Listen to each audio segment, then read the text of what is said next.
অভাগা যেদিকে যায় সেদিকে সাগর শুকায় যায়। আমার অবস্থা হয়েছে এখন তেমন। পুরো সংসারের দায়িত্ব যখন কাঁধে, তখন অনেক আক্ষেপ নিয়ে কথাগুলো বলছিল কলেজ পড়ুয়া সুমাইয়া কবির। বাবা কিডনি রোগে আক্রান্ত, ভাই শারীরিক প্রতিবন্ধী। বড় বোন থাকলেও 5 সদস্যের সংসারের দায়িত্ব এখন পুরোটাই এই তরুণীর কাঁধে। টিউশনি করে বাবার ওষুধ আনলে ভাইয়ের ওষুধ আনতে পারে না সে। তার উপর না খেয়েই থাকতে হয় দিনের পর দিন। এই অবস্থায় সুমাইয়ার মনে যেন একটাই প্রশ্ন জাগে, জীবন কেন এতটা যন্ত্রণাদায়ক? আমার একটা সময় আমার বাবার যখন বিজনেস ছিল তখন টোটালি সব কিছুই রানিং ছিল, কোনো সমস্যা ছিল না। আমাদের নিজেদের গাড়িও ছিল, কিন্তু এই ক্ষয়ক্ষতির কারণে গাড়িও সেল করে দিতে হয়। বলতে গেলে এখন সব কিছু নায়ের পথে।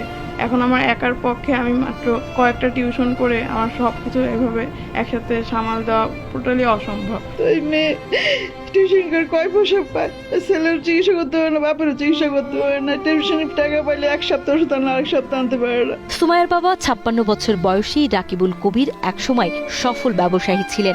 2 মেয়ে ও 1 ছেলেকে নিয়েছিল তার সুখের সংসার। তবে এই সুখ বেশি দিন সইল না কপালে। 10 বছর আগে তার 2টি কিডনিতেই মারাত্মক সমস্যা ধরা পড়ে। এরপর নিয়মিত ব্যবসা পরিচালনা করতে না পারায় লোকসানের মুখে বন্ধ হয়ে যায় তার বাইং হাউসটি। এরপরেই শুরু হয় জীবনযুদ্ধ। সপ্তাহে 2 বার ডায়ালিসিস সহ তার চিকিৎসায় প্রতি মাসে খরচ হতে থাকে প্রায় 50,000 টাকা। সেই থেকে জমানো সব অর্থ এবং নিজেদের গাড়ি বিক্রি করে চিকিৎসা চালাতে গিয়ে আজ একেবারে নিঃস্ব এই পরিবার। ছোট মেজো মেয়েটাই টিউশনের মাধ্যমে আর্ন করে, ওটা দিয়ে সংসারের খরচ চলে মোটামুটি। চিকিৎসা করার মতো কোনো অবস্থা আমার নাই আসলে।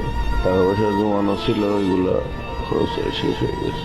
একটা সময় আমার বাবা আমার ফ্যামিলির মধ্যে বড় ছিল, তার যখন ব্যবসা ছিল ছোট ভাই বোন পরিবার যারা আত্মীয় স্বজন তাদের সবাইকেই দেখছে, কিন্তু এখন এই মুহূর্তে তার তেমন কোনো অবস্থা নাই দেখে তেমন কেউ দেখতেও আসে না। এদিকে পরিবারের ছোট সন্তান রায়হান জন্ম থেকেই শারীরিক প্রতিবন্ধী।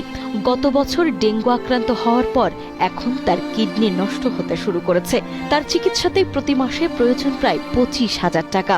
এর উপর মায়ের ডায়াবেটিক্স ও উচ্চ রক্তচাপ রয়েছে।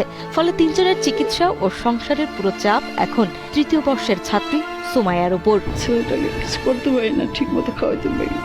আজ মেয়ে ছোট মেয়ে, আজ টিউশন করে যেটুকু পয়সা পাই বাপ ছেলের ওষুধ আনতে শেষ হয়ে যায়। কোনো রকম ভালো জীবন যাপন করতেছি আমরা। ভাবতে পারি না, ভাবলে আমার ডায়াবেটিস 32 হয়ে যায়, 33 হয়ে যায়। আমার ওষুধ খাইতে পারি না এক সপ্তাহ ধরে। দুজনে এনে দেবে না, আমার এনে দেবে। একসময় সচ্ছল পরিবারটি আজ দারিদ্র্য আর অসুস্থতার কাছে চরম অসহায়। নিরুপায় হয়ে পরিবারটি এখন সরকার ও সমাজের বিত্তবান মানুষের কাছে আর্থিক সাহায্যের আকুতি জানিয়েছে। অসুস্থ বাবার রকিবুলের একটাই স্বপ্ন, তিনি যেন সুস্থ হয়ে আবারও সংসারের হাল ধরতে পারেন, মেয়ে দুটির বিয়ে দিতে পারেন এবং প্রতিবন্ধী ছেলেটার জন্য সচ্ছলতার ব্যবস্থা করতে পারেন। এখন আমার বাবা এবং আমার ভাইয়ের বর্তমানে এতটাই গুরুতর অবস্থা যে তাদের যদি ইমার্জেন্সি ভাবে যদি ট্রিটমেন্ট শুরু না করতে পারি তাহলে তাদের জীবন সংশয় আছে।